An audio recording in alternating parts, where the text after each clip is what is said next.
जब ऋषियों से पूछा गया, ऋषियों के पास गए, शंका समाधान किया कि क्या चाहते हैं, तो ऋषि मुनि केवल एक मनुष्य की बात नहीं करते और प्राणी मात्र की बात करते हैं और कहते हैं ये सब सुख चाहते हैं। एक में सबका जवाब दे देते हैं। और सुख किसको मिलता है, सुख का मूल क्या है, वो धर्म है। और अगली बात आई कि धर्म को कौन जान सकता है। ये सत्यार्थ प्रकाश के तृतीय समोल्लास में महर्षि मनु जी के श्लोक को महर्षि दयानंद जी लिखते हुए कहते हैं कि धर्म को वो जान सकता है जो अर्थ और काम में नहीं फंसा हुआ है। जो व्यक्ति अर्थ और काम में फंसा हुआ है वो धर्म को नहीं जान सकता, और जो धर्म को नहीं जान सकता वो जीवन में कभी भी सुखी नहीं हो सकता। बाहर से दिख सकता वो, लेकिन सुख और दुख ये आत्मा का विषय है। लेकिन ऋषि तो ऋषि होते हैं, वो इसका भी समाधान देते हैं। कहते हैं आज तो चारों तरफ विषय वासनाएं फैली हुई है। मोबाइल खोलो तो कितने अश्लील चित्र आ जाते हैं। बाजार में जाओ तो वासना का नंगा नाच हो रहा है। ऐसे समय में काम से कैसे बचें, कैसे संभव है ये? फिर ऋषि दयानंद जी सत्यार्थ प्रकाश में ही इसका समाधान देते हैं। महर्षि मनु जी भी इसका समाधान देते हैं। अनेकों जगह मिलता है। मैं दो छोटी छोटी चीजें बताता हूं कि काम से कैसे बचे। वैसे काम है ना, काम वासना, ये बड़ी खतरनाक है। सब आश्रमों का मूल है ब्रह्मचर्य। और जो व्यक्ति कामी होता है तो भर्तृहरि जी भी लिखते हैं कि काम वासना के समान दुखदायक कोई दूसरा रोग नहीं है। ये वो रोग है जो दुखदायक रोग है। कुछ रोग होते हैं साइलेंट डिजीज की तरह होते हैं, पता ही नहीं लगता, शरीर में चलते रहते हैं। लेकिन ये काम वासना वो रोग है जो व्यक्ति को दुख देता है, उसे मानसिक रूप से भी खोखला कर देता है और उसे शारीरिक रूप से भी खोखला कर देता है। कितना खोखला कर देता है, मेरा तो विषय ही यही रहता है। मेरे पास एक फोन आया, मैं कानपुर आईआईटी का गोल्ड मेडलिस्ट हूं। कानपुर आईआईटी के गोल्ड मेडलिस्ट का फोन आता है और मुझे कहता है मैं इन विषय वासनाओं में फंस करके बर्बाद हो गया हूं। एक समय था, मेरा नाम था, आज मैं कुछ नहीं रहा। इसका वासना में फंसा हुआ एक आईआईटी गुवाहाटी से एक नौजवान गुरुकुल कालवा में आता है। उसका पिता भी अधिकारी है। पीछे से लड़का आया तो जांच पड़ताल करके गुरुकुल में आ जाता है। लड़का कैसे बताए कि पिताजी काम वासना ने मुझे जकड़ लिया है, बुरी आदतों में फंसा हुआ हूं। बच्चा पिताजी से निवेदन करता है, पिताजी 1 महीने मुझे गुरुकुल में रहने दो, पर पिताजी नहीं रहने देता और ले जाता है। काम वासना में फंसे हुए 3 एमबीबीएस डॉक्टर गुरुकुल में आते हैं। फंसे हुए तो पता नहीं कितने हैं। ये तो वो लोग हैं जिनकी आत्मा में पवित्रता है। ये वो लोग आते हैं जिनकी आत्मा में सात्विकता है। ये वो लोग हैं जो सत्य को जानकर उस पर चलना चाहते हैं। ये वो लोग हैं जिनकी आत्मा में बड़े अच्छे संस्कार हैं। वो कई दिन रुकते हैं, फिर उनका दिनचर्या ठीक होती चले जाते हैं। कुछ दिन पहले, सप्ताह पहले 2 छोटे छोटे बच्चे साइकिल से गुरुकुल में आए। कितने किलोमीटर से चलकर? 1200 किलोमीटर। 1200 किलोमीटर चलकर गुरुकुल में आते हैं। और दिन कितने लगे? बोले जी लगभग 9 दिन में गुरुकुल में पहुंचे। कहां खाए, कहां रुके, क्या किया। ठीक 1-2 दिन बाद गुरुकुल में पुलिस की गाड़ी है, पुलिस है, सारे ब्रह्मचारी इकट्ठे हैं। मैं सबसे ऊपर रहता हूं। मेरा कार्यक्रम था, मेरे पास सूचना है कि गुरुकुल में पुलिस आई है, आपको बुला रही है। वो जो 2 बच्चे थे वो गुमशुदा की उनकी लिखवाई गई, जांच पड़ी, कोई मोबाइल ट्रेस हुआ। वो गुरुकुल में पुलिस वाले आए, हम इन दोनों को थाने ले जा रहे हैं। मैंने कहा जी इनको ले जाओ मत, बहुत विशेष आत्माएं हैं ये, सामान्य नहीं। हाँ हम छोड़ देंगे, इसके घर वाले आ जाएंगे। उन बच्चों को मैंने कहा, मैंने मेरी जिम्मेवारी पर रखा, मेरा कार्यक्रम था, मैं साथ ले गया। छोटे छोटे बच्चे बता रहे हैं कि गुरुजी बुरी आदतों में फंस गए, घर वाले समझ ही नहीं पा रहे।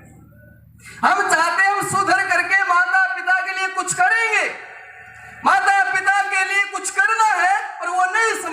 रहे हैं और वो हमें कल ले जाएंगे।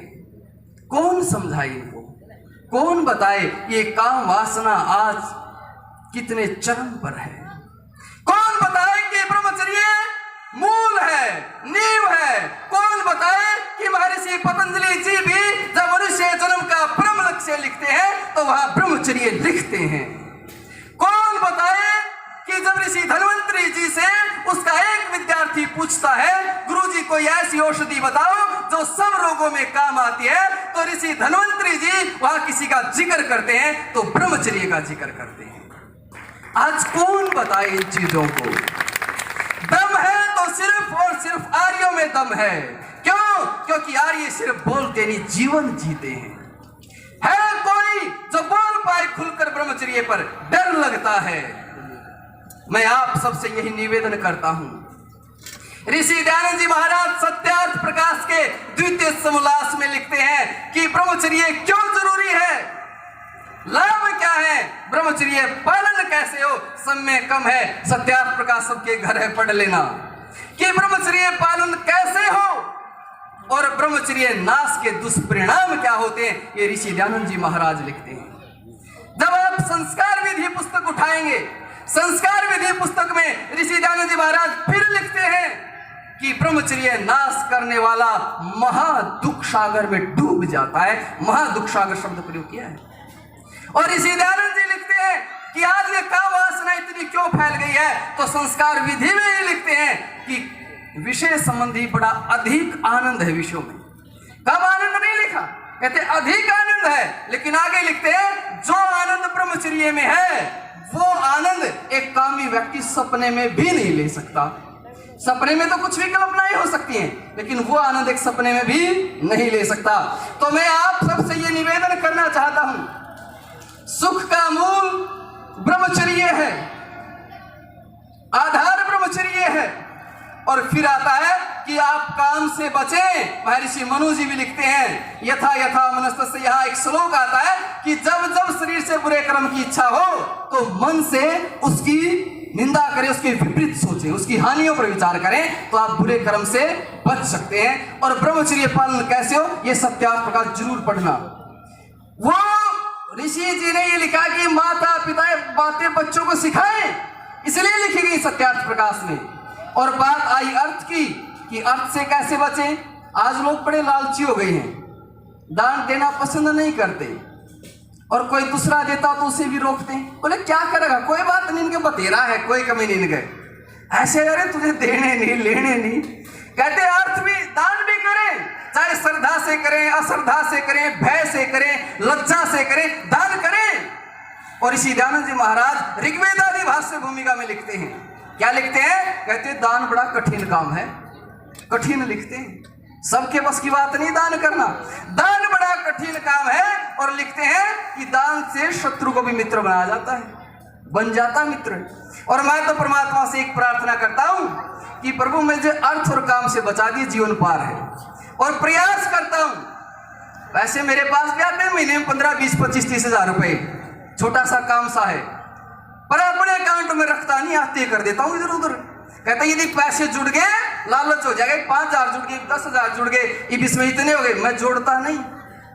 परमात्मा की दया से जीवन ठीक रखता हूं, विद्वानों के सानिध्य में रहता हूं। अंतिम एक बात कहना चाहता हूं, बड़े बुजुर्ग अब तो संख्या कम रहेगी, फिर भी सुनना।